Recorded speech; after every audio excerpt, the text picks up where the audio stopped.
everyone to Sunday evening expert session. Today, Nishtha and her colleague, our friend Shivangi, are going to talk about stroke prevention and management. And again, all these topics are very important as we start getting older, and or even may not be even older. So there's maybe some people at the young age also need it. So I'm glad that they are going to conduct this session. Uh, some of you might be attending Nishtha's classes. She's a physical therapist and also she conducts the. Nishtha is a physical therapist and also a yoga teacher. And some of you may be attending her osteoporosis, very popular classes in the on Friday evenings. And she's part of a non-profit organization called Circle of Life. And Nishtha, you can just talk briefly about that also. Okay. Sure. And both Nishtha and Shivangi are part of that organization.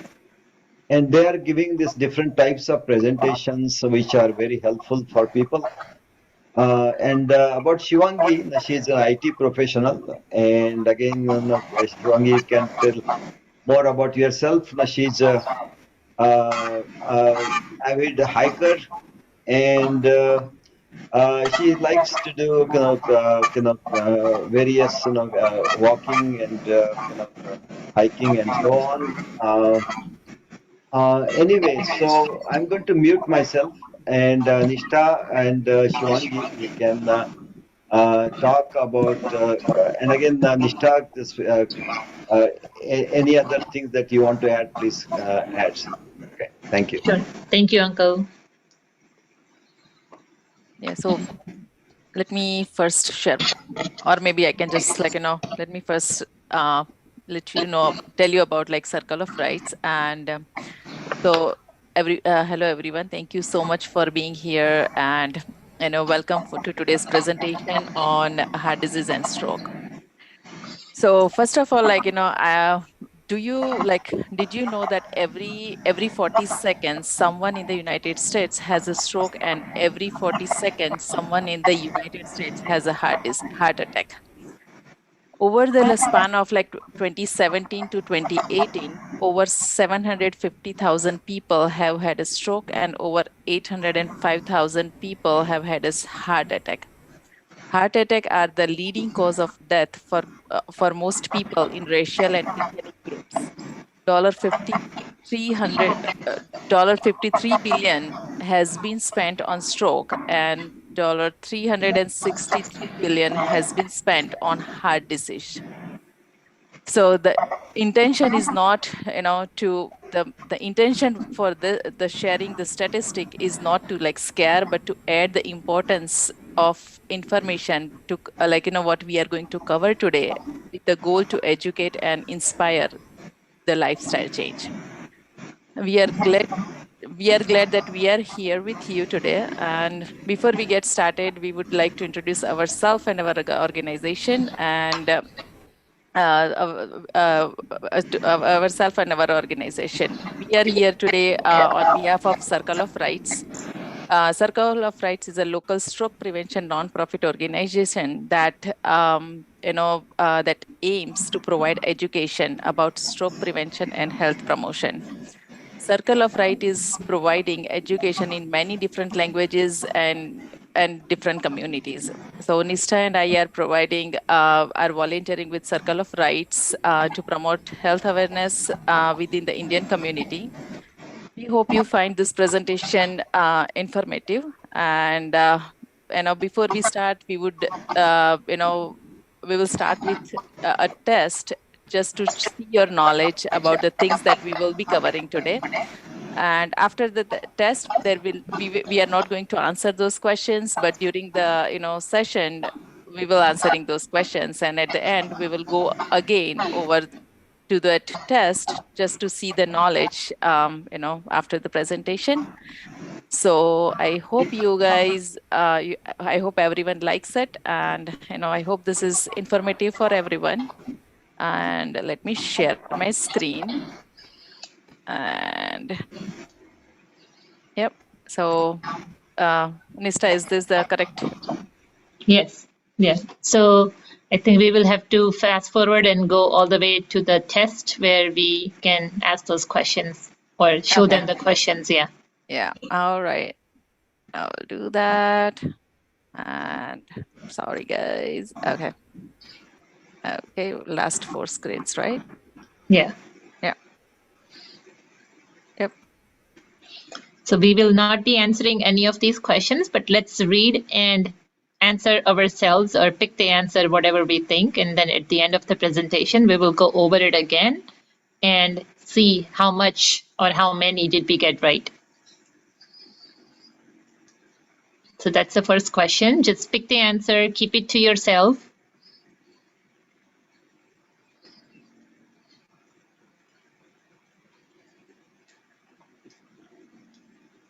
Should I go to the next question? I think so, yes.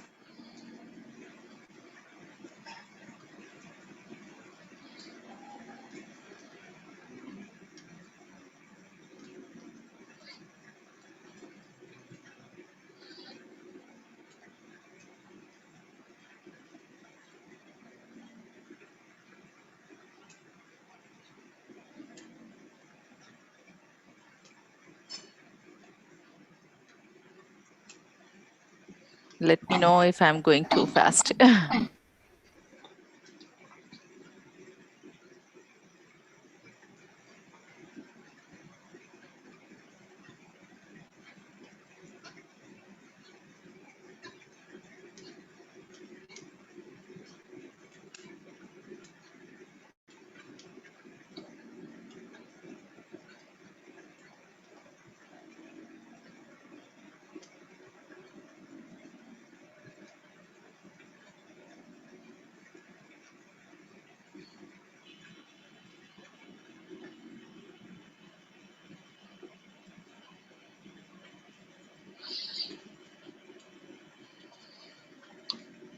Should I now go to the first slide, Esther? Can you please, Shivangi? Yeah. Sorry, guys. We have to like scroll all the way up. Yes. yeah.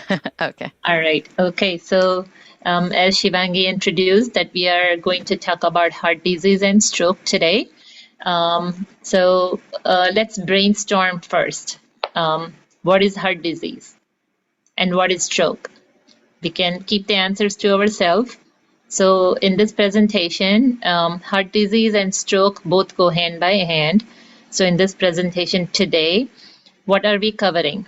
So first, we will talk about heart disease and what are the warning signs for heart disease. The second one, or second point that we'll be covering is what is stroke and what are the warning signs. And the third part would be what are the risk factors of heart disease and stroke. So first, we will start with what is heart disease. So I'm going to ask you all if you can answer what is heart disease. So you can look at the slide if you want, or whatever you know out of what is heart disease. If you or your loved one or anyone that you know has heart disease and you know what it is, you can answer this question. You can unmute yourself. Yeah. Unmute yourself and just talk. Generally, people like to ask questions at the end. At the end. Okay, sounds good. So we'll just keep it like that. We'll just go over the presentation and then we'll go over the question and answers at the end. All right, so heart disease. So heart disease are the diseases that affect your heart. Obviously, that's a very simple definition. Now, heart diseases can be in form of coronary artery disease, or it can be in form of arrhythmias. So these are the two conditions that will affect our heart a lot, and that's where we have majority of the problems. In a simple way to say a heart attack or myocardial infarction, those are big names for it. So the heart attack is the simplest way to put it. So these are the two conditions that affect our heart. Now let's go over each one of them. So coronary artery disease. So what is coronary artery disease? Now artery, as we know, is the blood that, or a vessel that goes from the heart, leaves the heart, and supplies the blood to our body. So that is the artery. Vein is the vessel that takes the blood from our body and brings it back to the heart to purify it, or to bring it back and purify and then convert into good blood, which goes back into the artery again. Coronary is the artery that is coming from and to the heart. So that is coronary. So that's the name of the artery. Now, what happens to the coronary artery in any coronary artery diseases? So to understand that, we will have to go over plaque. So what is plaque? Plaque is made of fat and cholesterol. So if you see in the picture here, so we have two arteries, right? So the first one is the nice and healthy artery. The other one is the artery with the plaque in it. So plaque is made of fat and cholesterol. So where does that fat and cholesterol come from? From the food that we eat, the fried food that we eat, the greasy food that we eat. Although how yummy and how tasty and mouth-watering it is, everything gets excreted and digested into our body, but the fat and the cholesterol, unfortunately, does not get excreted from our body. So that's where it gets collected into our body in form of fat that we collect in our body, and the fat and the cholesterol just accumulates into the artery. So unfortunately, fat does not get excreted. It stays within our body. So it converts into plaque or plaque after a certain time, or over the time. Now, plaque forms in your blood vessels, and it can build up, into the blood vessels over the time, as we just went over. And what happens once it builds over? It narrows or it blocks the arteries, right? So just imagine a water pipe, a water pipe that is helping flow of hard water, really hard water with a lot of minerals that can deposit along the inner border of the hose, the water hose. And over the time, that hose just gets narrow. The flow of the water gets blocked because the opening of the hose gets, accumulated with the deposition. And then, eventually the water hose does not forcefully push the water as fast as it used to when it was brand new. And then eventually the flow gets slower and slower. So that's how we can understand, like, what is a plaque into our artery or into our blood vessels. Next slide, please.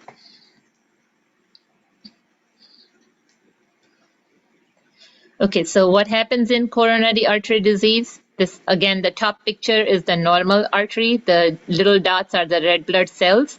And as the arrow shows, it's the right side coronary artery disease. So we have right as well as left side coronary artery in both sides. So that is a picture of the right coronary artery. And the bottom picture is where it shows the red blood cells with some plaque deposition into the artery. So it keeps on depositing into the artery, and then eventually the flow gets affected, and it inefficiently flows to the heart or from the heart into the body. So that's how it's affected. Can I have the next slide, please? So what happens with heart attack? So this plaque can prevent from getting the oxygen and the nutrient-rich blood. So whenever the coronary artery is pushing the blood into the lungs to purify and to get all the good oxygen into it, and that artery then goes all the way into our body in different parts, including the brain, including the hands, including the organs, including the legs, and it gives that oxygen-rich and nutrient-rich blood to the different parts of the body. Because of this plaque, it is preventing the blood to have a better flow to reach everywhere into our body. So what happens when we are not having that enough nutrient-rich and oxygen-rich blood? It does not supply the heart, and it does not supply the other part of the body. So then when it doesn't supply that oxygen which is required into our heart, oxygen which is required into our body, we start feeling the squeezing pain and the pressure in the chest, which is called angina. So I'm sure you have all heard that name. So angina pectoris is a condition which is caused because of the plaque. So we start feeling that squeezing pain and the pressure in the chest, and that happens when our heart does not get the oxygen-rich blood, and then finally it leads to the heart attack.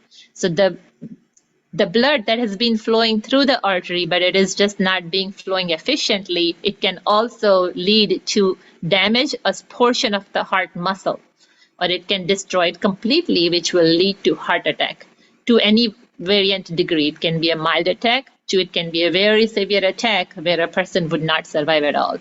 Next slide, please. Okay, so now when we think about this plaque, I can use a metaphor where, think about, a traffic jam. So when we go on 270 or 495 and the traffic is flowing very smoothly, it's not rush hour and, all the cars are moving nice and smooth. But if we go at rush hour, what happens? It just kinks, it's just jammed together. If there is an exit, or if there are like two major highways just collaborating together, and like near the exit, where the lanes are getting bottleneck, it becomes very narrow. That's how we can think about, if the blood is not being flown and there is a plaque, it becomes all traffic jam, and that's where the blood stops and it doesn't flow any further. So what happens? What are the symptoms, signs and symptoms in men and women for heart attack? So we can see, as the picture says, chest pain and discomfort is very common. And we all know that as soon as we start feeling that chest pain, even though it's not heart attack, or even though it's not something related to heart and it's just gas, and if we still feel that discomfort in chest, the first thing comes to the mind is, oh, am I having a heart attack? So that's the first warning sign.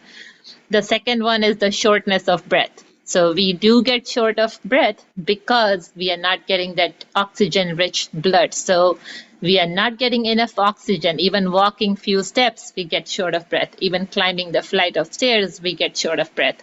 Now, there are many other reasons which will lead to shortness of breath, but if we are having chest pain, which we never had before, and shortness of breath, which we never had before, and now it's a new onset, it possibly could be a heart attack. There will also be pain or discomfort in the jaw, neck, back, arm, or shoulder. So jaw, neck, back, arm, the whole arm and the shoulder. Possibly the left side, because the heart is situated on the left side of my body. So most likely in the left side. And it can also be associated with feeling nauseous, lightheaded, or unusually tired. So these are all the symptoms which I never had before, and now I am feeling it. It can be, as I said, in any variant degree, more or less severe or less severe. It can be combined, combination of just shortness of breath and just the chest discomfort. Or some people may also feel chest pain and nauseous at the same time. Or headache, very severe headache at the same time, or getting very tired, which they were not getting tired before. So these are all the warning signs. So it's very important to memorize these signs. Can I have the next slide, please? Now, what happens with arrhythmias? So arrhythmias, most of us would know arrhythmias is the irregularity of the heartbeat. So when the heart is not beating in the pace like it should, either it's beating too fast or too slow, that is called arrhythmia. So if we look into that picture, that's the picture of the heart. The yellow at the bottom shows the electrical system. So our heart do get electrical signals that will control and regulate the beating of the heart, which is also called the pulses, the heart pulse or the heart rate or heartbeat, whatever we call it. So that controls the beating of the heart. When that electrical system goes out of whack, that's where, the heart rate will fluctuate from being normal. So atrial fibrillation, somebody may call it AFib, or afibrillation or atrial fibrillation is a type of arrhythmia that can lead to blood clot and stroke. Now we should understand that we already talked about, what is plaque, what is artery, and what is coronary artery disease, right? So now this is the second part of heart condition, which is arrhythmia. So now we know what is arrhythmia. It is any fluctuation of the heart rate is called arrhythmia. Okay, let's have a next slide. So this is the video of a normal heart and a heart with atrial fibrillation. The first one is the normal heart, which is just beating right now. The second one is the one with atrial fibrillation. So let's look at the normal and now the one with the AFib. So what difference do we see? The normal is where we see the left and right side and the top part and the bottom part, which the top part is called the atrium, the bottom part is called the ventricle, in between are the valves. They are all synchronizingly working together. And in the second video, we see like the left and right is not synchronized, and the atrium and the ventricles are also not synchronized. So that is secondary to atrial fibrillation, which is arrhythmia. And we look at the normal EKG on the bottom for normal heart, and we can see that synchronized movement and the graph. When we see at the EKG of the irregular heartbeat, we see that unsynchronized and different waveforms. So that's how the EKG would look like, not exactly like this depending on what kind of atrial fibrillation we have. The EKG will look like that. So that's how our heart functions. It should be synchronized, very synchronized electrical function going on into our heart, which causes normal heart rhythm. But when we don't have a normal heart rhythm, that's where we have atrial fibrillation. Okay, can we go on to the next one?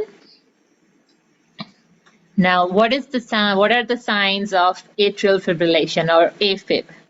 Again, we all know now it's racing or irregular heartbeat. It will also cause chest discomfort, pain, or palpitations with a flopping sensation in the chest. That means my heart will, if we keep our heart right next to our hand right next to our heart, we will hear that lub-dub, lub-dub, lub-dub sound, right? That's how we are taught, whenever that's the beating of the heart.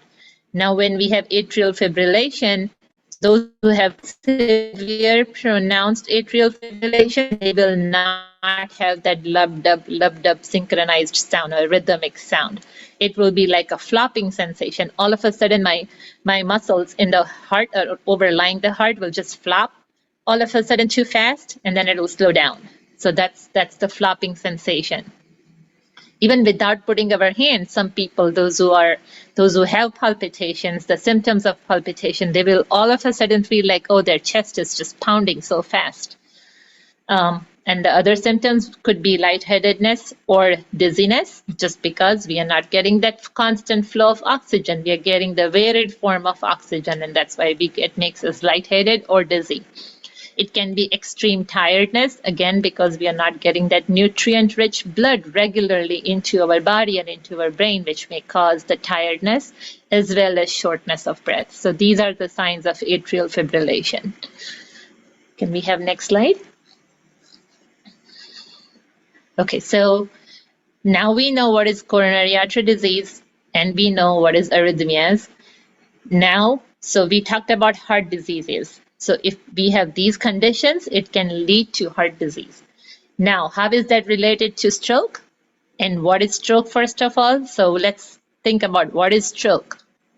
Again, we have multiple answers. Those who have somebody in their family, somebody they know who has had a stroke may have a good explanation to this. But in a simple way, stroke is whenever there is a damage to some part of the brain, which will lead to effective or correlated weakness into our body, is called stroke. So depending on what part of my brain is having a stroke, I'm going to have the resultant effect of it into my other parts of the body, which is a stroke. It can be severe paralysis of the muscle. It can be semi-paralysis. It can be sensation affected, it can be speech affected, it can be my vision affected, it can be my equilibrium affected, it can be my swallowing affected. It's many different types of strokes depending on what part of my brain is having a stroke. So that's, overall definition of a stroke. So now what happens with stroke? We have seen a similar picture before. So that's the brain of a human body. The circles on the top is, again, we saw this picture with the red blood cell and the plaque deposition in the artery. So that on the left side is the blocked artery, the other side is the ruptured artery. So now, not to confuse, but stroke, there are two different types of strokes, an ischemic stroke or a hemorrhagic stroke. So ischemic stroke is where a plaque is formed into the artery, and then plaque over the time builds up and the mountain of the plaque gets bigger and bigger in my artery. So artery, if we think about how big is the artery, is it as big as the picture shows here? Nope, it's not as big. Artery can be very thin. The capillaries and the very peripheral arteries can be as thin as our one hair. Bigger artery than that, maybe the one that is coming out of the heart, maybe the one that is bringing the blood back to the heart, maybe 1/8 size of our one finger. So that's how small they are, that's how tiny they are. Think about how much plaque that would need just to block it. Very little, right? So now when this plaque gets deposited on the artery, and then it continues to deposit and the mountain gets bigger, what happens after that? That plaque can break down because it's just plaque, it's just fat, and the fat part accumulated in the artery, it can break. And if it breaks, it is going to dislodge in our artery again, which is again 1/8 of a finger size. Imagine that small, narrow artery. And it is going to kink and block the artery, which will lead to blood clot. We have all heard of blood clot. It will lead to blood clot, which will stop the blood from flowing into the artery. So what happens once the flow is stopped? There is no supply further on. So it will just stop and the blood will not move forward. So it doesn't supply anything beyond that. So that's called ischemic stroke. So one part of the artery gets blocked because of the blood clot, and that blood clot can either stay there and block it completely. That blood clot can also travel into any part of that artery, go into wherever it is supplying, wherever it is branching into a brain or anywhere. But if it goes to the brain and it blocks one part, like the picture has shown, the death of the brain tissue, that's where the blood clot got dislodged and blocked the artery, and it does not supply that part of the brain, which will lead to stroke. So that part of the brain is having a stroke right now, which will lead to resultant effect of the stroke. So that is called ischemic stroke. Now, what happens when it's hemorrhagic stroke? So whenever the blood is flowing through the artery, this artery does not have plaque in it, but the artery itself was very weak and it got ruptured. And what happened? The blood cells and the blood oozed out of that broken or torn part of the artery, and it gets collected or poured around that artery. So again, that artery is not supplying as much blood as it should further on because it is now torn and the blood is just pooling there and it's not reaching where it should reach. So wherever it's pooling, it is going to cause the pressure in that area. It can be hemorrhage in the heart, it can be hemorrhage anywhere else, but if it happens in the brain, I'm sorry, not the heart, if it happens in the brain and the artery just broke and my blood is pooling onto one part of my brain, it can cause the pressure on the brain. It can also put the pressure on the skull, which is like the layer in between the brain and the bone part, the skull part, which can also cause tension, headaches, and pressure buildup and everything.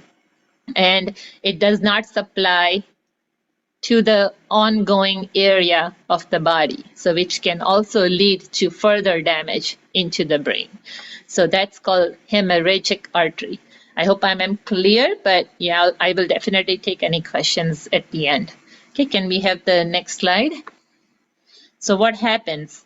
Whether it's an ischemic stroke or hemorrhagic stroke, what happens? What are the effects of a stroke? So it will lead to paralysis or inability to move, usually limited to one side of the body. So most likely it is one side of the body with stroke. It will lead to vision loss or vision problems. It can also affect our memory. So we will have a memory loss, difficulty talking and understanding what others are saying, and changes in behavior too. Again, there are many, many other effects of stroke, like as we mentioned, like swallowing problems. It can also lead to, imbalance. It can lead to inability to control where our legs are going. It can lead to sensory changes in our arms and legs and body. So there are many other things. It can lead to hallucination depending on what part of my brain is being affected. Next slide, please. So these are the signs of stroke. We saw the signs of heart attack. These are the signs of stroke. So we always want to remember the phrase be fast. Each alphabet stands for something. So B stands for balance. Does the person have sudden loss of balance? So any one or more than one are the signs of stroke. So if we have any of this, maybe out of 6, if we have 2, if we have 3, maybe that's a sign of stroke. If we haven't had these problems before and it's a new onset, then we can think it could be a stroke. Now, B stands for balance. So my balance will be affected because I have the inability to move one side of my body, one arm and leg. So of course it will lead to balance loss. And then E stands for eyes. So again, person lost the vision or has problem with the vision. F is the face. There will be drooping on one side of the face. So either my eyes will just not shut, my mouth will just droop on one side. So even if I try to drink water, the water just drools out of on one side of my face or one side of my mouth. If I try to blow my mouth, I won't be able to, just because the muscles are weak. Muscles on that side of the face are weak, and it will lead to the weakness, and I won't be able to blow with my mouth. Then arm weakness. So if I try to lift my arm, I'm right-handed or left-handed, but if I try to lift my arm, I won't be able to lift my arm, and my arm will just drop. And then it can lead to speech affection. So how is that affected? Either I would be slurred. So if I try to say something, my words will come out very slurry, and it would be strange. Maybe people around me may have a hard time to understand me. And T is for time. Now, why time is important here? So if we have any of, this 5 signs, either combination of 1 or 2 or all 5 of them, and if we know what time it started, if I'm awake and it happens to me right there, one of my artery got blocked, I'm having an ischemic attack, of stroke, and all of a sudden, I'm losing my balance. I'm not able to lift my arm or lift my leg, and I just dropped down because I could not stand on that side. My face started to droop, and I was calling somebody, hey, come on and help, see what happened to me, and I'm not able to articulate my words, and they are slurry. And if I know, oh, these are all signs of stroke, or somebody near me, they find out and they see, oh, this person is having a stroke, looks like, because all the symptoms are, resembling stroke. And then note what time it is. Oh, it is 20:07. Okay, I'm going to write it down, or just keep it in mind. And as soon as we find, like, okay, this person is having 2 or 3 symptoms out of 5, and I call 911 right away, and that person is taken to the hospital. If we make it to the hospital and onto that ER table within 4 hours, there are some drugs that doctors can give me and help me, save me from having very severe damage to my brain, which can be even death. So if we are there in the ER within 4 hours of the starting of the symptoms, I can save my part of my brain from going into further damage or permanent damage. So that time is very, very critical. There are medication that can be given, to reverse the effect of ischemia, reverse the effect of hemorrhagic, unless it's really, really severe. But most of the strokes can be reversible if we make it to the doctors in time. Okay, so let's memorize the B fast so we are aware of it. Now, there is something called mini stroke, if we have heard of it. Mini stroke is transient ischemic attack, which is also known as mini stroke. What is mini stroke? So when, again, it can be caused from ischemic attack, as we just saw. So it can be ischemia, a blood clot blocking the artery. But it can be very temporary. So it would be just for hours or even maybe a day. So that ischemia or that blood clot just blocks the artery for a few minutes, and the blood flow just release it right after, and then the flow becomes normal again. The blood clot just moves away from it, and the flow becomes normal again. So that won't lead to any permanent damage or a severe version of stroke. It will only cause the temporary version of stroke. But again, should I just move on? Oh, it was fine. I don't know what happened.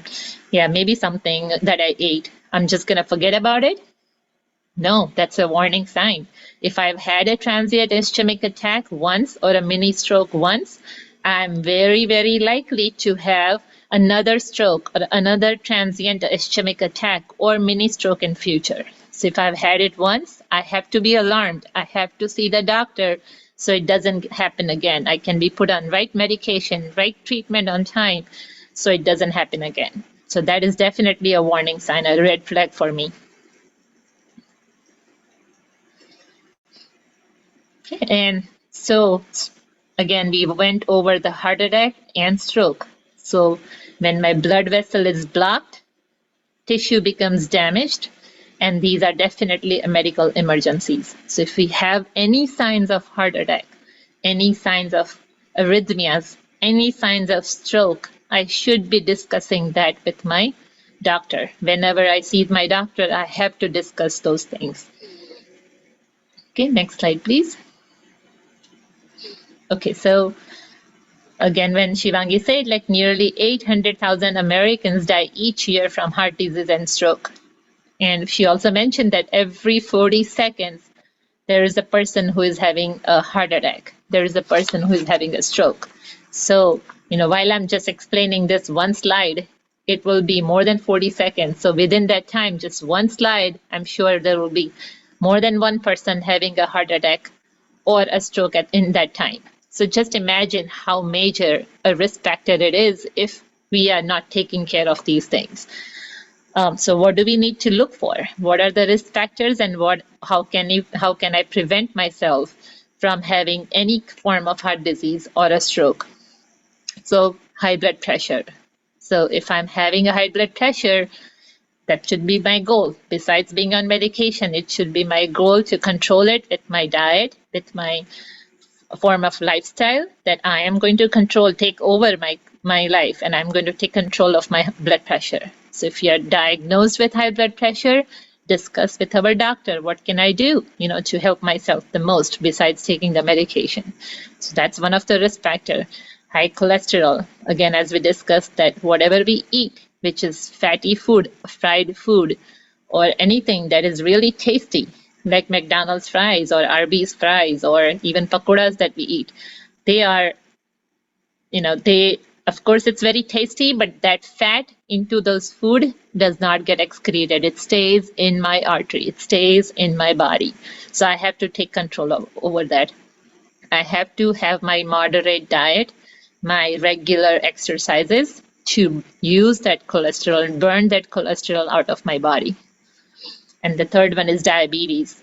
So diabetes, again, manage the diabetes as much as we can. Walk every day. How much should we walk? Again, we'll go over in physical activity, but walk every day to burn that sugar. Walk, and again, control of our diet. And then comes tobacco use, or any form of tobacco, any form of alcohol or tobacco, whatever it is, I have to take control over that. Unhealthy diet. So same thing again, unhealthy diet. We have to control the sodium, the trans fat, and my diet should be high in fruits and vegetables and protein. Again, so we all know this. We have to follow that pyramid rule of 5 food Servings. yeah, food service in servings in each and every meal. I have to make sure I'm getting fruits and vegetables. I have to have five vegetables and 3 to 4 fruits a day. Am I eating that? Am I eating 5 veggies a day? Am I eating 3 to 4 servings of fruits a day? How much serving? It's just like a bowl of salad, small bowl of salad and small bowl of fruit. Is that enough? It has 5 colors in it. Is that enough? 1 serving is our fist. So whatever food that fits in our fist is 1 serving of food. So 5 servings of vegetables, that means 5 fistful vegetables, 5 different kinds. 5 fistful, 3 to 4 fistful of the fruits. My protein again has to be whatever serving I'm eating, it has to be fistful. So whatever fits in my hand in a fist, that's my 1 serving. So that's how I should be eating. Should we be eating carbs 3 times a day? We don't need 3 times a day carbs. We can survive on just carbs 1 time a day. And we can have protein 2 times a day instead. So control on the carbs.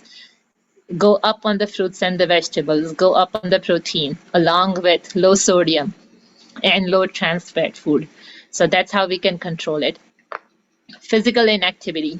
So any activity, any exercise which is moderate in intensity. Again, it's a moderate in intensity. So we have to understand it can be very light in intensity, moderate, and vigorous in intensity. So if we just do and sit and do, some stretching exercises, that's very light intensity.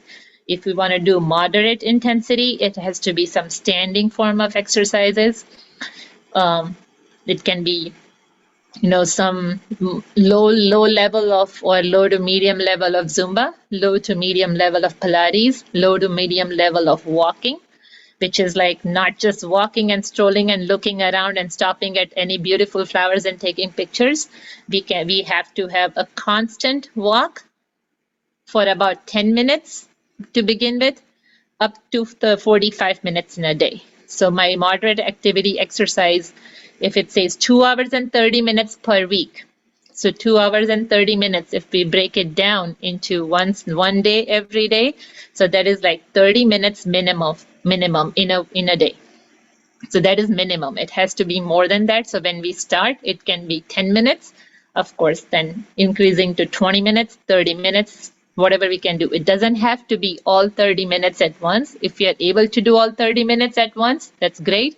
But otherwise, breaking it down into 2 to 3 times a day and doing 10 minutes or 15 minutes at a time and then reaching up to 30 minutes total, it will be great. So that's how our moderate intensity exercise will look like. Vigorous intensity exercise will be like jogging, running, going uphill, downhill, walking on the elliptical, walking on the stepper. So these are the vigorous intensity exercises.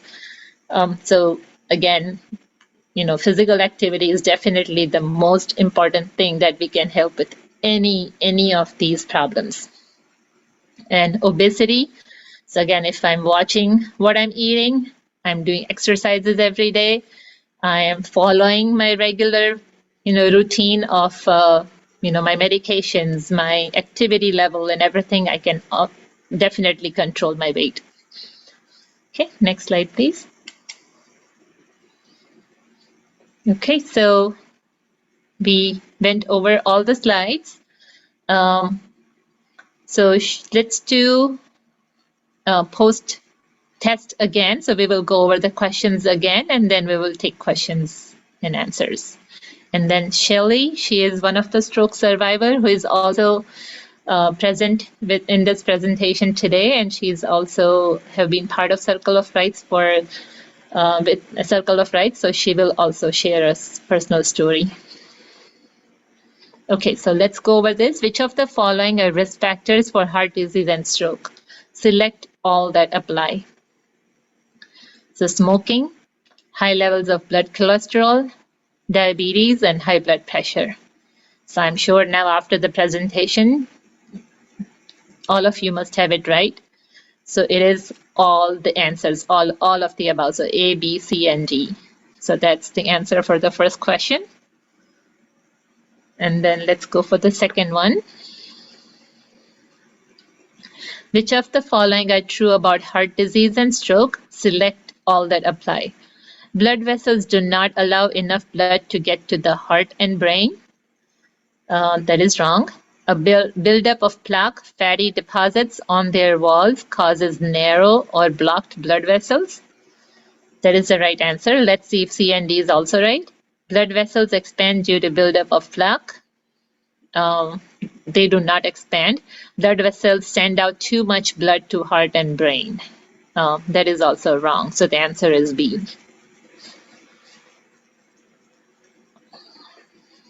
Which of the following are warning signs for a heart attack? Select all that apply. Shortness of breath, pain or discomfort in the jaw, neck, or back, chest pain or discomfort in arms or shoulder. So the answer would be all four of them. And last question, which of the following are warning signs for a stroke? Select all that apply.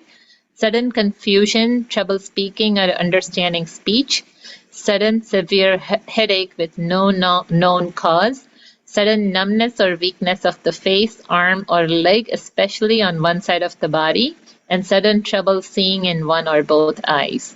So all of them are right. All right, so I'm sure you all scored 100 out of 100. Should I stop sharing, Nishtha, now? Please, yes. Thank you, Shivangi. So now we can take the questions and then we'll have Shelley share her story. Thank you very much, both of you, Shivangi and Nishtha. It was very useful and helpful presentation. Again, feel free to ask questions, and I don't know if there are anyone recorded questions in the chat box. Doesn't look like that. So go ahead and ask questions. Nishtha ji and Shivangi, I have a question. Because we were talking about lighthead, dizziness, and all those, because those are the symptoms where when your sugar goes down too. So how can you distinguish, like if it is heart or stroke problem, or because a lot of the time my sugar goes down to 34, 35. And like for first 15 minutes, I just come down, eat something, but until that, I don't know what I'm doing. So in that case, I just want to see the difference, like how can you tell what is this for or what is this for? So if the lightheadedness and the dizziness, if it's not associated with any other symptoms like chest pain or chest discomfort or the pain in the jaw or shoulder or back, or getting tired, feeling tired, and as soon as you eat and you start feeling better, because when you feel lightheadedness with diabetes, as soon as you eat, your symptoms resolve and you feel better. You don't continue to have the same problem. So if that is not the case, if you're feeling better after you eat, then more likely it is due to diabetes and not because of the heart condition. So you will definitely have associated symptoms and not just lightheadedness or dizziness. Okay. And another thing, like numbness, when you get numbness in your hands, like particularly palms or like, I don't know, like what do you call, like cramps. Is it related to any of these things? So numbness, if it's just temporarily comes and goes and it randomly started and randomly stops, that is not stroke. So if it's because of the stroke, it will continue to be there. So because it's the damage, right? It's not, the damage doesn't disappear all by its own. So it will continue to be tingly still in your hands if it's because of the stroke. Okay. Thank you. Sure. This was wonderful presentation. I really liked it. Thank you. Thank you. Thank you. Good questions. Okay, so feel free to ask. Thank you.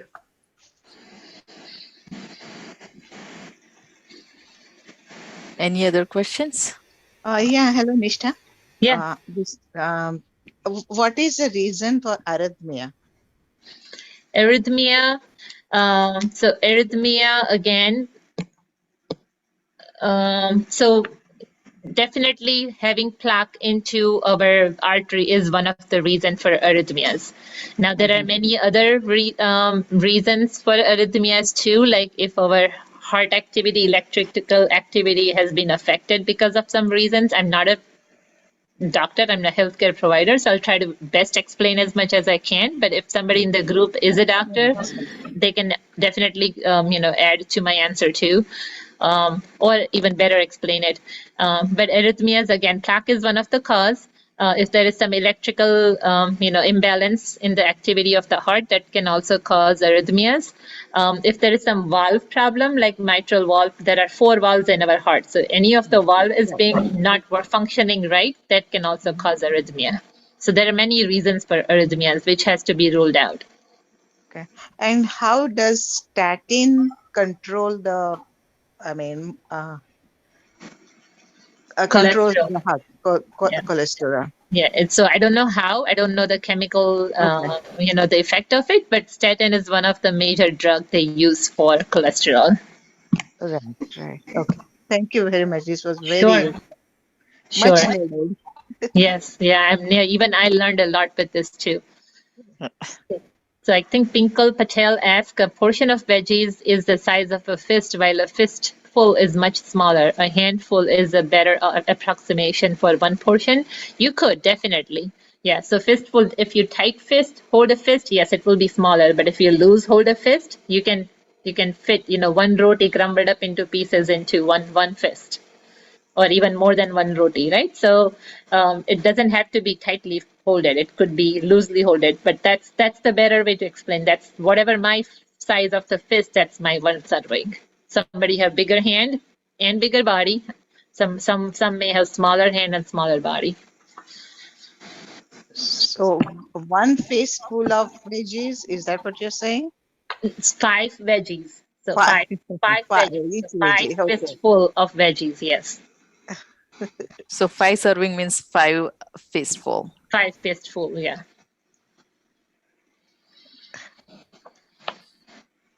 So, Nishtha, one question I have is, the mini stroke, if you get it, what is the reason that it will go away? What exactly happens is the plaque moves somewhere, and then that's what causes the blockage to go away, or what Yeah. exactly happens? So the blood clot plaque is definitely there, and the plaque broke out, and then it will just kink the blood vessel at that spot, but then it's not big enough to keep it blocked for that long, and the blood just, the moving blood just flushes it away. So maybe the broken portion of the plaque wasn't big enough, and that's why it didn't cause permanent damage. Or if it did cause a blood clot, the blood clot wasn't big enough to stay there and block it completely, and it just flushed out again. But again, that blood clot is still there in somewhere in the artery, right? So it is going to cause problems somewhere else. So one more minor question. On that slide where you had that be fast, the first 2 letters were in blue and the others were in green. Is there any reason for that, or just? No, I think they just no. Yeah. Okay. Yeah. No, But definitely, it's not like it's not like the first 2 are different, category than the other 4. No, I think it's just 2 words. That's why be fast. Yeah. Okay. Yeah. Okay. But good observation. Yeah. How does stress affect the heart?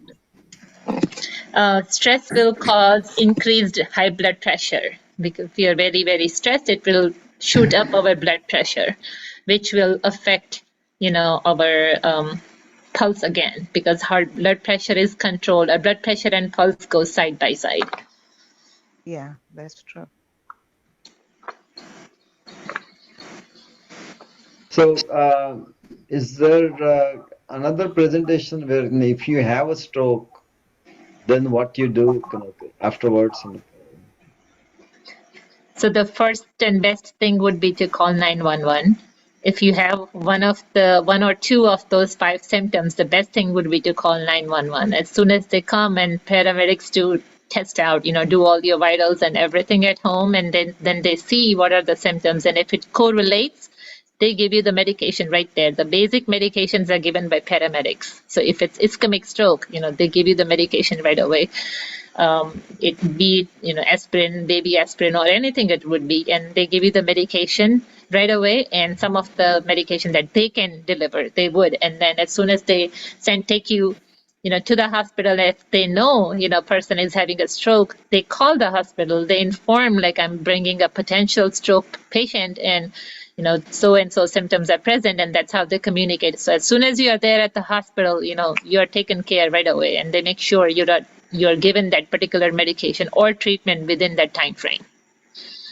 I was talking about more like, somebody had a stroke and that has affected their speech. And so what kind of support, or what kind of help do you give to that person at a later point? So speech therapy is the best option. Really, they do marvelous job, and help with the cognition as well as the speech part of it. They work on articulation of the tongue. They teach them every single word, whatever they are lacking, they teach them how to articulate. They will have them do that tongue exercises. They also work, if they're having some swallowing problems, they work on the swallowing techniques too. They also, if some stroke patients will have some cognitive effect, they're not able to, do judgment, proper judgment. They're not able to do problem solving in critical conditions. Like, I had a stroke patient who, had everything intact. They would talk and they would communicate with the family members, they will remember everything from previous day. But all of a sudden, he was given a phone, and wife, would call him on his phone, and he would pick up sometimes, but sometimes he would just forget to turn off, and the phone will be on for a long time. So that's a problem solving issue, right? So like he doesn't know that this has to be turned off. Again, there was a patient who lives by themselves, or maybe with the family, and for example, if the person who is taking the caregiver had to step out of the house, that person just walked to the kitchen, even though they're able to ambulate and everything, they're having some weakness, they're having some problem, but they walk to the kitchen, they turn on the gas to warm up something, and they forget to turn the gas off. Okay. So that's the problem solving, right? So it's there are many risk factors associated. So now speech therapists will work with these problem solving skills. Okay, thank you. Sure. But wouldn't that be associated with Alzheimer's or something like that, if they forget to do something? So not necessarily Alzheimer's. It could be associated with Alzheimer's, but stroke does cause problem solving. I mean, problem, solving skills too. It does affect it. Good evening. Good evening. I understand that some amount of fat is necessary for our body. But can you mention the fats which we should certainly try and avoid, which are generally used in Indian cooking? So yes, some fat is required in our body, but the food that are rich, that has very high level of trans fat, so that are definitely harmful for our body. So anything that helps with our high density cholesterol or high density lipids and the low density lipid ratio, that is good for our diet. The ratio has to be balanced. So high density lipids can be avoided. Low density lipids can be encouraged, which is arrived, or which we can get from nuts and avocados and that kind of fat, the fat that is healthy for our body. So nuts and any form of seeds is a good fat. But again, other cholesterol that does have very high level of trans fat, that should be avoided. Saturated fat, that should be avoided. So where does ghee stand? Where does what? I'm sorry? Ghee. So ghee does have low density of lipid level, but if consumed in a very high quantity, then it does affect our heart because it does have the trans fat level or the saturated fat level too. Okay. So yes, moderately, minimally to moderately consumed is good, but heavily consumed is not good. Because I saw some studies, ghee is good. Some people say no, ghee is not good. So, Yeah. So if it's just more like maybe a spoonful a day, that should be fine. But or 2 spoonful a day is fine, but no more than that. right. In terms of oils which we use for cooking, which are the oils which we should definitely try and avoid? So each oil is being processed at many different, facilities and many different properties in order to make it purified and processed and edible. So if you look into the different oil and the properties of it, the oil that has that can sustain high temperature, those are better. The oil that has monosaturated fat and polysaturated fat in the nutrition facts are better for our health. So the reason why we want the high temperature sustainability is because we have to heat up oil for our Indian cooking, right? So when we heat up oil, if it doesn't take the high temperature sustainability, that oil can turn into trans fat and saturated fat, which can be harmful. So high temperature sustainability is peanut oil, even soybean oil. Canola oil is really good for monosaturated and polysaturated fat, but it doesn't have the high temperature sustainability. So that's why we have to find that balance. Olive oil, like extra virgin olive oil, is the best. But we cannot use that for heating purpose. It can be only used as salad dressing. So olive oil, not extra virgin, but regular olive oil is good. But again, not good for frying. It's not good for high density or high temperature sustainability. So it's very hard to balance that. But as long as we eat in a very minimal portion, we are okay. Any comments on rice We have bran oil? If you have heart attack history in your family, so no matter what you do, are you still susceptible for heart attack? You do have a risk factor. Yes, genetics is a risk factor, but then again, not everybody who has family history would have a heart attack, right? But we do have a risk factor. And if it is in the family, and since if you try to prevent it with as we discussed, though you can exercise, you can watch your diet, and you can then you can, even though you have risk, you can prevent it. Right. We have a question in chat, Nishtha. Sure. Yeah, Yeah. Reena has one question. Go ahead. Yeah. Yeah. So, do women have different symptoms of heart attack than men? One slide head, men and women symbols, both one symptom. Sorry. So, yes. So most likely they would have all the symptoms match except that nausea part, which is the women's will have it more predominantly than men. Yeah, they feel nauseous, lightheaded, and unusually tired. Tiredness, yeah. So women's feel that. I have no idea why, but no, yeah, that's how it is. But yes, if I find out more details on that, I will get back to you, Reenabin.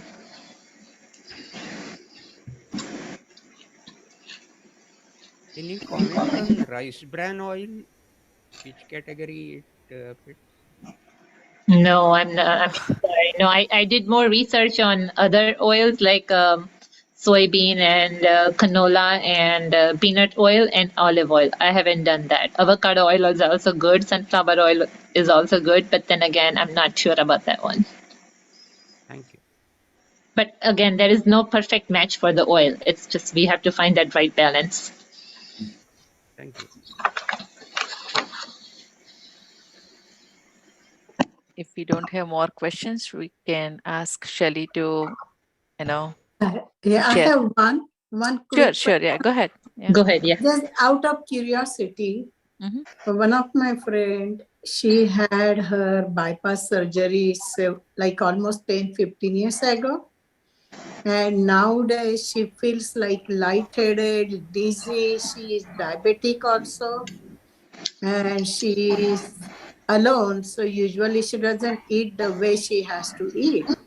And just last month, when she felt like lightheaded, dizzy, and everything, those symptoms were there for 3-4 weeks. And we kept telling her, you should eat properly, all kind of things. But I don't know, like these symptoms, does it last long if you take care, like eating properly or anything? Or mix? Is it because of heart problem or is it because of depression or what it is? Because I don't want to judge somebody. Yeah, if it's just lightheadedness and nothing else, I would not be alarmed if the symptoms are going on, but she should definitely mention that to the doctor. So if there is some associated conditions, if there is some inner ear problem or some vestibular symptoms, or some Yeah. ear diseases, then that can also cause lightheadedness and dizziness. If she has blood pressure, like orthostatic hypotension. So, with the position change, like if you lay down and you sit up, even a normal person will have some drop in the blood pressure. If you're sitting and then all of a sudden stand up and we quickly change our position, that can also drop the blood pressure by a couple numbers. So if there is significant change in the blood pressure, that can also cause lightheadedness and Yeah. dizziness. So yeah, Because it has to be ruled yeah, out by the doctor. because we noticed usually in her, like being alone, sometimes she gets really not enthusiastic or like feel lonely and everything. Mm, And then it adds up in her all these problems because then sure, she won't feel like eating herself. And even though we provide food or anything, but sometimes that also she won't eat, but then she will still feel dizzy, lightheaded, and everything. So just kind sure. of Yeah, like no, that. it's I just wanted to understand these symptoms when it goes in somebody, and I don't want to misjudge anybody. sure. No, totally understandable. Yeah, but yeah, it's hard to say where that is coming from. But Yeah. yeah, better to check with the doctor. Okay. Thank you. Sure, sure. Thank you very much to both of you. Thank you. Thank you. Yeah. Should we go ahead with Shelly? Shelly, you can share your story. You can unmute yourself. Thank you. All right. And thank you guys for having me. Hold on one second. I have to tell my family to turn their.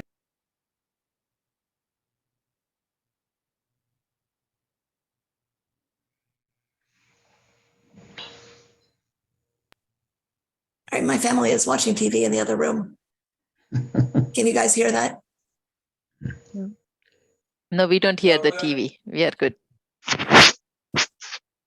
All right. Well, I wanted to say thank you for having me to their meeting. I wanted to add a couple of things to, thank you. Wanted to add a couple of things to what was said. First of all, you don't have to be old to have a stroke. You don't have to be overweight or diabetic. I was none of those things. I was 51 when I had my stroke in June of 2021. I was in very good shape. I had been a runner for 30 years. The day of my stroke, I did a 10-mile race, not a 10K, but a 10-mile race. I drove myself out to Baltimore, ran 10 miles.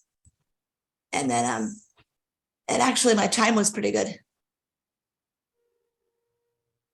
But after the race was over, I was trying to walk back to my car and I noticed that I felt very hot on one side of my face. So I thought it was just a warm day. And that when I got to my car, it would be better. I went to go drive myself home and my car seemed to be driving very funny. So I thought I was having trouble with I thought I had hit I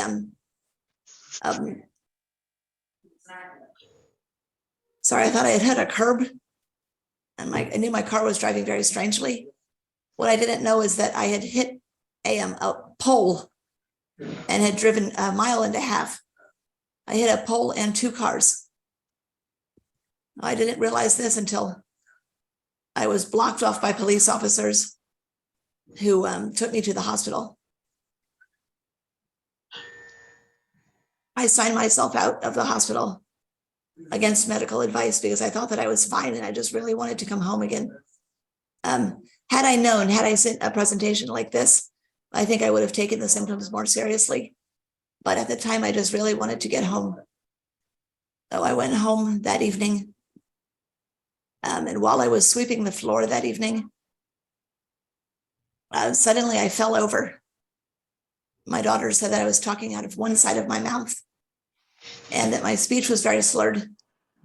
But again, I was stubborn and I did not know the signs for a stroke. And I thought that if I just went to bed, I would be fine. So I convinced my family that I just needed to go upstairs and get to sleep. I went upstairs to bed. And at 3 o'clock in the morning, I needed to use the bathroom. I got out of bed and I fell. I called my son for help. He came in. At that time, he said I was acting very confused. He and my daughter called 911 at that point. I went back to the hospital. And that time I did not leave for about 6 weeks, I guess. I didn't come home until the end of July. What they think happened to me was, and I didn't see this in your slides, but what they think happened is that I had a dissected artery, and that caused the blood clot. So I had an ischemic stroke.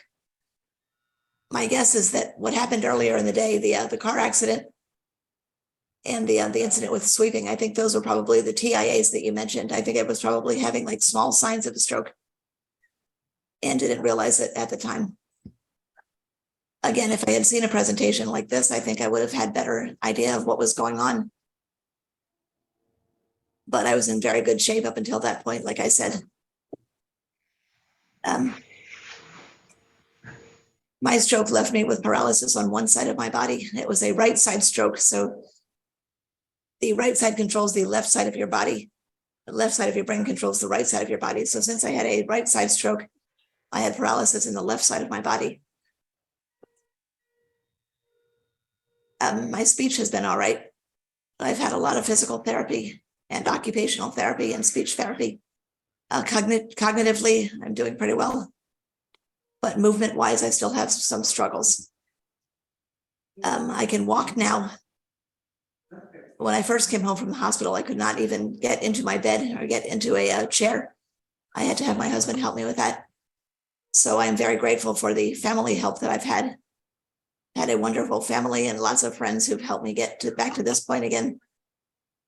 I know I still have a long way to go, but I think the points that I would want to make are pay attention to the warning signs. I think had I known that slurred speech, sudden weakness or imbalance and confusion, if I had known those were signs, I think I would have taken it more seriously. Not gone home from the hospital the first time, not gone up to bed when things were obviously not normal for me that night. I wanted to point out that you can be young and healthy and still have a stroke. And I wanted to point out that I think even you can have a healthy diet and exercise frequently. Like I was saying, I was a runner for so many years. They think what probably happened is I made a sudden movement, maybe with a race or something, that dissected the artery and caused the blood clot in the brain. So I'm making some progress, but it's still a long way to go. It's a very slow recovery. And I'm glad that you guys are learning about this now, so you know which warning signs to look for, and we'll call an emergency, call 911 if something happens. I wonder, do you guys have any questions about what happened? They just asked me to share my personal story, not a medical history, but this is my personal story of what happened.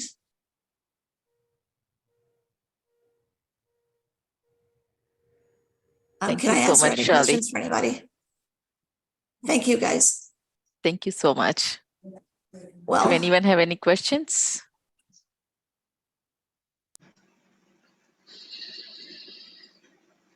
It's very helpful, your speech, your experience.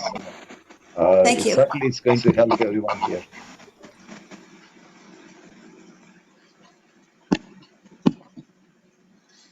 Well, thank you guys for having me. I appreciate it. Thank you, Shelley, for sharing and letting us know about dissecting artery and possibly a blood clot. Yes, that's their best guess as to what happened to me. So Nishtha, I'm not sure if you have like a support group for stroke survivors. There is. Sorry, can I answer that question? Sure, go ahead. We do have a young stroke support group, which is how I got invited to come and speak with you guys. I see. Okay. Thank you. Yes. Nishtha, you have my phone number. If anybody is interested in joining the group, I'm sure we could use more people in the group.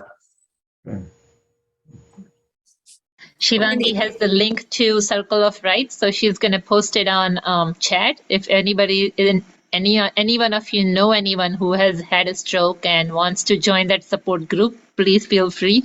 It's conducted by Susan Emery, who is founder of Circle of Rights. She is also a stroke survivor, and she is conducting this group, and Shelley is part of it as well.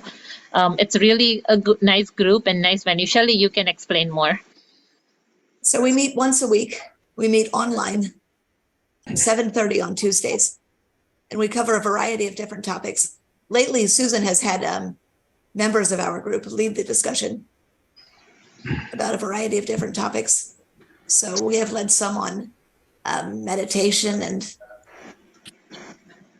prevention of stroke, sensory overload.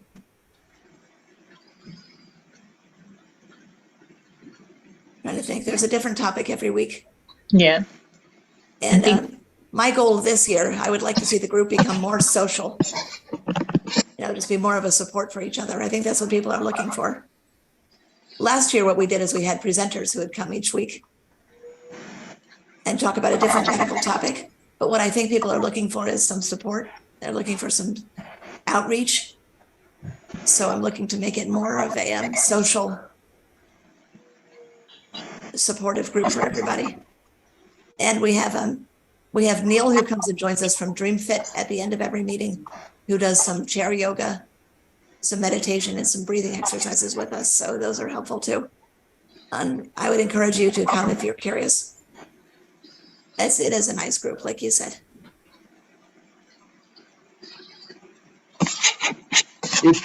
Thank you for asking. Thank you for asking. Yeah.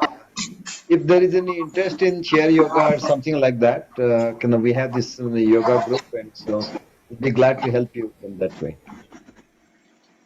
Definitely. We have one question in chat, Nishtha. Sure. Before my link. Thank you so much. That's wonderful. So somebody asked, sudden profuse perspiration likely a cause. I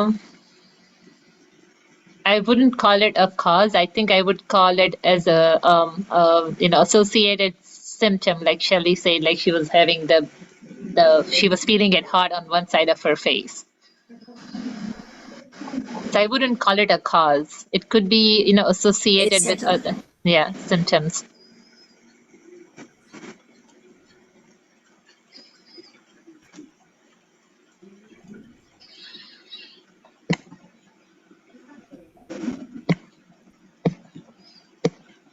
Again, if you have more questions, please ask. Otherwise, we'll close the meeting. Yeah, I think Prinkle has a question. Can you talk about sensory overload, Shelley? What is that all about? Oh, it's very common after a stroke that your brain gets very overwhelmed by things like loud noises, too many different conversations going on, bright lights, strong smells. So this is very common in people who have had strokes to get mentally fatigued. So we've talked about some ways to manage that, like making sure that you get adequate rest is very important. Letting people know if they're asking you too many questions at a time or something, just saying, I'm having trouble understanding what you're asking. Really, there's a lot of preventative things for just minimizing that sort of mental fatigue that comes. Before you've had a stroke, you have a way of filtering out. If you're walking through like a busy mall, for example, you can filter out all the information that you don't need. When you have a stroke, you have a harder time processing out or filtering out all the excess information. So sometimes things like noises, lights, loud conversations taking place around you, or smells, all just get very overwhelming.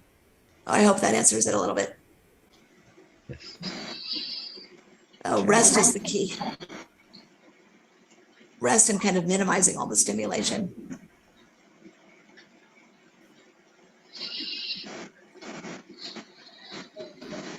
That's something I'm working on. All right, thank you. Pinkal, is that how you say that? Pinkal, yeah. Pinkal. Pinkal. Can I ask an unrelated question? Sure. I see that there's a Darshana Desai on the call. Say that again. There's somebody on the call named Darshana. Yeah, she's from Houston, I think. Oh, she is not a therapist? Darshana? No, different person, different Darshana. Okay. I'd never heard that name before. I had a therapist named Darshana. No, I'm not. I'm not a therapist. No. All right. I'm sorry. It was an unrelated question. No problem. All right. Thank you guys so much for your time. Thank you, Shelly, for joining. Thank you. And thank you, everyone, for joining. Hope this was informative, and just as it added to my knowledge, I'm sure it added to your knowledge too. May I ask one question? Oh yeah, thank you very much, Nishtha. It was definitely very useful information for us. And can we get these slides? The slides for the presentation? Yes. Okay, I will have to check with Circle of Rights. If not, I will just compile into an email and then share it in the group. Or I will share it with Uncle, and then he can share it with everybody. Okay. But at the same time, Priya, Nishtha is okay if we have this recording on YouTube, and that will include all the information. Yes, that should be fine. The recording is fine. Okay. Can I ask one question? Is it okay to ask one question? Go ahead. Okay. This electrical signals going wrong and causing problems. I mean, the things to do list we had during the presentation. Are there any specific things to do list for avoiding the electrical signals going wrong? No, that's definitely a question for the cardiologist, but no, that's the electrical activity in the brain will be controlled with the electrolytes in our body, which helps control the muscle contraction and relaxation properties. So heart is a muscle. So of course, if there is there is the contractile properties going on properly with our heart and our other muscles of the body, then that should not affect it. So definitely something that I will have to research and then get back to you if you don't mind.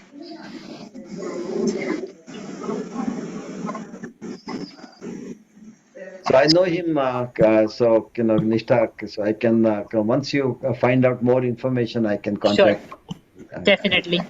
Definitely, I'll find it out. Yes, definitely. I will like to know too. Good questions, everybody. Thanks again. All right. Thank you, everyone.